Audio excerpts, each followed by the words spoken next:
Al iniciar la tercera semana del tiempo de Cuaresma, la Iglesia nos propone meditar en el relato de Jesús echando a los mercaderes del templo, que se encuentra en Juan 2, 13 al 25. Se lo leo. Se acercaba la Pascua de los judíos, y Jesús subió a Jerusalén, y encontró en el templo a los vendedores de bueyes, ovejas y palomas, y a los cambistas sentados, y haciendo un azote de cordeles los echó a todos del templo, ovejas y bueyes, y a los cambistas les esparció las monedas y les volcó las mesas. Y a los que vendían palomas les dijo: «Quiten esto de aquí, no conviertan en un mercado la casa de mi Padre». Sus discípulos se acordaron de lo que está escrito: «El celo de tu casa me devora». Entonces intervinieron los judíos y le preguntaron: «¿Qué signo nos muestras para obrar así?». Jesús contestó: «Destruyan este templo y en 3 días lo levantaré». Los judíos replicaron: «¿46 años ha costado construir este templo y tú lo vas a levantar en 3 días? Pero él hablaba del templo de su cuerpo.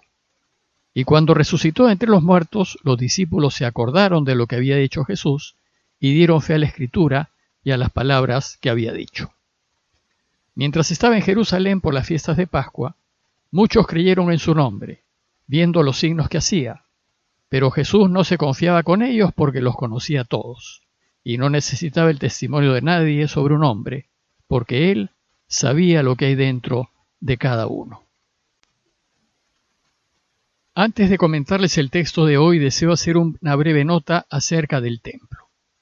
El pueblo de Israel tenía muchas sinagogas en los diversos pueblos y ciudades de Israel, y en las sinagogas el pueblo se reunía para orar, estudiar y comentar las Escrituras.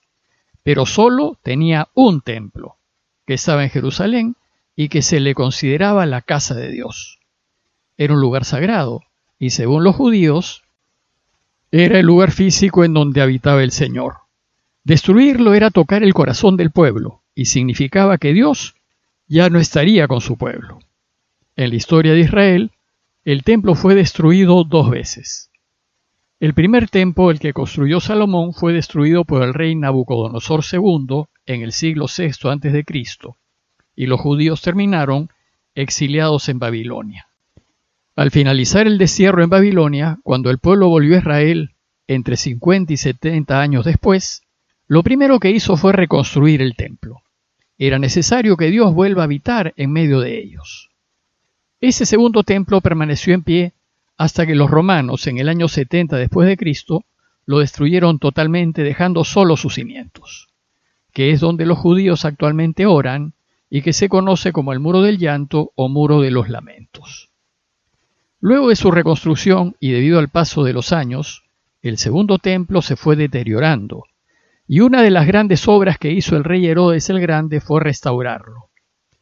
Este templo, restaurado por Herodes, fue el que conoció Jesús. Y ese es el templo al que se refiere el Evangelio. Y como según Juan, Herodes demoró 46 años en reconstruirlo, los judíos le dirán a Jesús: 46 años ha costado construir este templo, ¿y tú lo vas a levantar en 3 días? Pero él hablaba del templo de su cuerpo. Bueno, pues el templo era el centro religioso de Israel, y las fiestas más importantes del calendario religioso judío se celebraban allí. Todo el pueblo tenía mandado hacer al menos una peregrinación anual al templo y ofrecer los sacrificios debidos. En las 3 fiestas de peregrinación, una de ellas era la Pascua, muchísima gente iba al templo y el movimiento era enorme. Para que se den cuenta de sus dimensiones e importancia, los entendidos afirman que el templo y todas sus instalaciones ocupaban cerca de 1/3 del tamaño de la ciudad de Jerusalén, que en ese tiempo se calcula que tendría unos 30.000 habitantes. Pero el templo no solo era importante por ser el centro religioso de Israel, sino también por ser el centro económico y político de la nación judía. En efecto, la sede del Sanedrín, máximo cuerpo legislativo y judicial del pueblo, quedaba en la explanada del templo. Además, el movimiento económico que se generaba por la gran cantidad de gente que de todas partes de Israel visitaban el templo era considerable. No solo por el dinero que entraba directamente a las arcas del templo, sino también por todos los negocios que se habían montado en torno a él, como por ejemplo los cambistas, porque el templo acuñaba su propia moneda, y los vendedores de animales para los sacrificios. Por tanto, aquel que controlaba el templo controlaba Israel. Por eso los romanos ubicaron su fortaleza Antonia al pie de la explanada del templo, para desde allí poder controlar los movimientos de los gobernantes y del pueblo. Y tocar el templo era tocar el corazón de la vida religiosa, política y económica de la nación. Era un atentado muy serio que no se podía permitir. Pues a la luz de lo dicho, creo que se podrá entender mejor la escena evangélica que hoy nos presenta Juan. Y lo primero que nos dice el texto es que se acercaba la Pascua de los judíos. La Pascua era tal vez el acontecimiento religioso más importante del año. Muchísima gente subía a Jerusalén para celebrarla. Tanto así que los entendidos dicen que el número de sus habitantes se triplicaba y que los peregrinos tenían que acampar en carpas en torno a la ciudad. Como consecuencia, la actividad económica que se generaba era muy grande. Según el texto, Jesús subió a Jerusalén y encontró en el templo a los vendedores de bueyes, ovejas y palomas y a los cambistas sentados. Imagínense pues el tremendo lío que se armó cuando de repente entró Jesús y con violencia echó del templo a los vendedores y cambistas. Dice el texto que haciendo un azote de cordeles, los echó a todos del templo, ovejas y bueyes, y a los cambistas les esparció las monedas y les volcó las mesas, y a los que vendían palomas les dijo: quiten esto de aquí, no conviertan en un mercado la casa de mi padre. Lo sorprendente es que no lo hayan linchado en ese mismo momento. Pues meterse contra la economía del templo fue demasiado.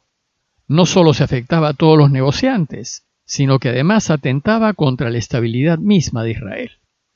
Y como se podrán imaginar, esa gente que se vio afectada no podía ver a Jesús.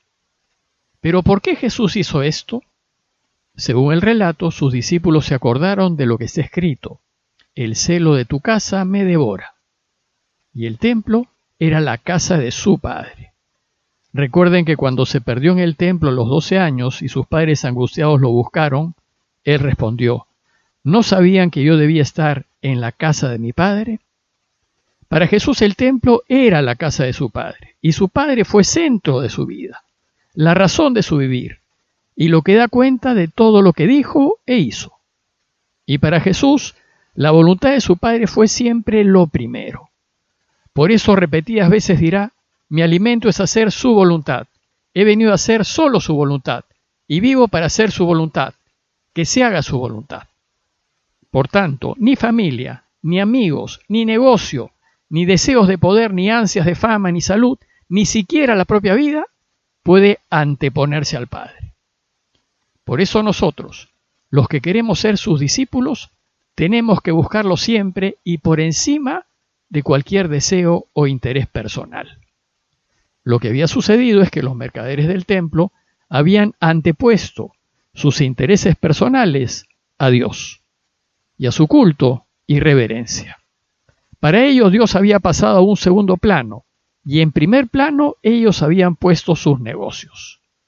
En realidad, su Dios no era el Dios de Israel, sino que tenían por Dios al dinero. Y más bien usaban a Dios Padre para hacer dinero. Por eso Jesús dice: quiten esto de aquí y no conviertan en un mercado la casa de mi Padre.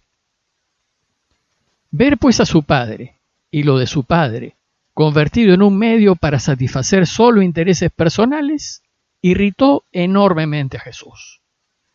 Lo cierto es que su acto generó una violenta discusión y los mercaderes lo desafían y le dicen: ¿y qué signo nos muestras para obrar así?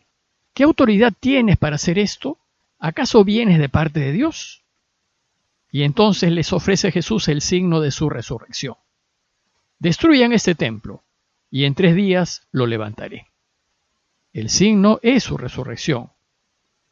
Su autoridad la demostrará en su resurrección, y demostrará que no solo viene en nombre de Dios, sino que es Dios.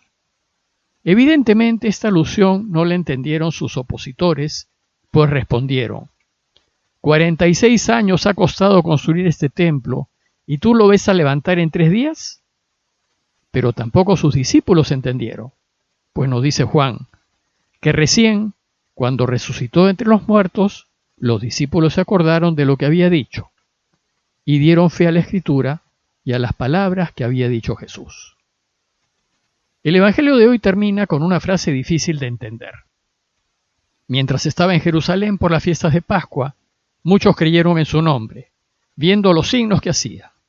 Pero Jesús no se confiaba en ellos, porque los conocía a todos y no necesitaba el testimonio de nadie sobre un hombre, porque él sabía lo que hay dentro de cada uno. Probablemente aquí Juan desea subrayar que Jesús no se dejaba engañar por los signos exteriores de una fe superficial, de apariencias. Pues cuando la fe superficial se alaba a Dios de palabra, pero el corazón está lejos de Él. En conclusión, los invito a preguntarnos si para nosotros Dios es nuestra primera prioridad. Es decir, si en realidad lo amamos por encima de todo, o si somos como los mercaderes del templo, que amamos nuestros intereses personales por encima de Dios.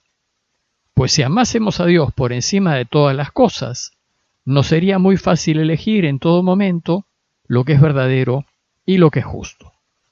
El Evangelio nos recuerda que si lo hacemos, ciertamente tendremos oposición, pero también nos recuerda que de hacerlo, resucitaremos como lo hizo Jesús.